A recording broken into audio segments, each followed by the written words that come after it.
Hey, it's Thomas Mulready, and we're here in Akron in the Historic District, and we're at the We Gallery, and we're here with Debbie Applepresser.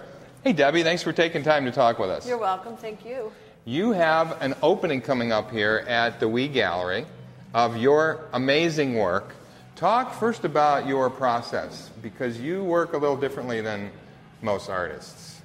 What materials do you use, first of all? You're using stuff that other people really don't want, basically, right? Right, yes. I use recycled materials, and I take materials from their mundane realm, and I put them into my work and give them a whole nother life.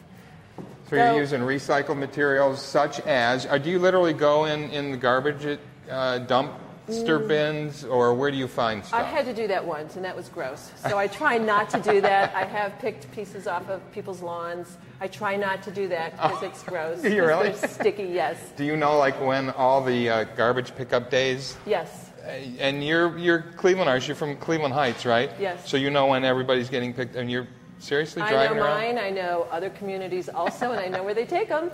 And I have jumped into the big bin or the big truck where they've put them all in, but it's gross. So, did I say it was gross? So I'm selective. So I went onto people's lawns with my husband, okay. And we collected cans and found some interesting things. Right. Talk about this piece you're in front of here. This is a costume that you made for Parade the Circle. Yes, I wore this a year ago last summer, and it's obviously all out of recycled materials, wow. And I was an invited guest artist to create a costume for the parade, and this is about the environment, and it is all cans. There's Arizona iced tea, there's pop cans. You can see some of the logos and stuff in there. Yes, and we're not allowed to have any logos actually in the parade, so I tried to obliterate them. Yeah, you can't really, you can see some of the lettering. Right, but that was okay because I'm cutting them up. And then I have mussel shells that I eat a lot of. My family eats these. And when I go to restaurants, I ask them to box up the shells for me, and they look at me very weird, but I... So those are actual mussel shells? Yes. Wow. That I've eaten. And the fish I made out of pink insulation foam, which is used in houses to insulate, and you can carve it like wood. And potato chip bag tails. And the back of it is water bottles, and it did have a 9-foot train of water bottles behind it, but I cut it up and used it for something else. So we have what's left of it back here. Talk about some of your other work here. Show us another piece in the exhibition. This is a one-woman show, so you've got a whole gallery here, the We Gallery, of just your work. Yes. Fabulous. Yes, and I'm really excited about it. And this one is funny because when I was going through people's bags on their tree lawns, I found this can of Diet Cherry Chocolate Fudge Soda.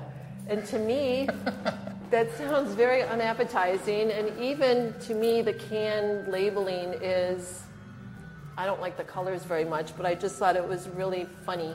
So I put that on here, and I tried to make it really fancy and, I don't know, very decorative. Very decorative, but it's all about the Diet Chocolate Cherry Fudge. So these are working. This is a lamp, and, yes. And this operates. People are buying this work because it's unique. It's very different. Yes. Not because it fits with their decor, but because it's something that's They're learning out there. About that, right. I always think, what's wrong with them? You know, this can go in anybody's house. I have this in my house. What do you mean it has to match the drapes? Get over it. They haven't seen your house. You got mussel shells again on this piece back here. Yes, this is called Volcano, and I also have bottle caps on here that the barking spider lovingly collects and hands me every time I go in there. So you've got your friends collecting a lot of this material for you, yes, basically, right? I do. I have friends that collect it at work and dump it at my front door. You put the word out, and you're looking for yes. cans, bottles, whatever it is. Yes. The colors are really amazing. I mean, they're very unreal. They're very man-made, obviously. Do you have a message? Is there an environmental message besides just be careful what you throw away, or is it look twice at what you throw away because there might be some hidden beauty that you're not seeing? For me, it's a challenge when I look at a recycled material. I'm interested in what it's made out of, the aluminum in a can. I'm interested in the color and the pattern that's on it. So to me, that's a real challenge to take these colors and patterns and designs and use them in my work and transform them into something else. At one time they did have another life, and I think and that was a design of somebody's. It's a graphic design, and so that was a creation of somebody else, and then it's considered trash, and I go and take it and look at the colors. I'm really inspired by the colors. It's really the colors, isn't it? Because you're not retaining the shape or the general overall feel. You're looking at these brilliant colors. Yes. Blues and reds and fuchsia and just indescribable, bizarre colors, really. And another part of this is the shadows that they cast on the walls, which is a whole nother element. And when they're lit, a lot of times the pieces, when they're lit from inside or behind, the surface goes black and the color from behind comes forward, and you have a completely different negative, positive space action going on there. And that intrigues me, the light. If it's sunlight or if it's a candle or if it's a light bulb, it changes. So if I have a piece that's by a window, and we could look at one down there, depending on the time of the day, it will change color. Because of the light passing through. Yes. Yeah. Well, this is a fabulous space. You've got a wonderful exhibition set up here in the Wee Gallery down in the historic district of Akron. Congratulations. Looks great. Good luck with your show. Thank you. Thanks. Thanks for taking the time, Debbie. Thank you, Thomas.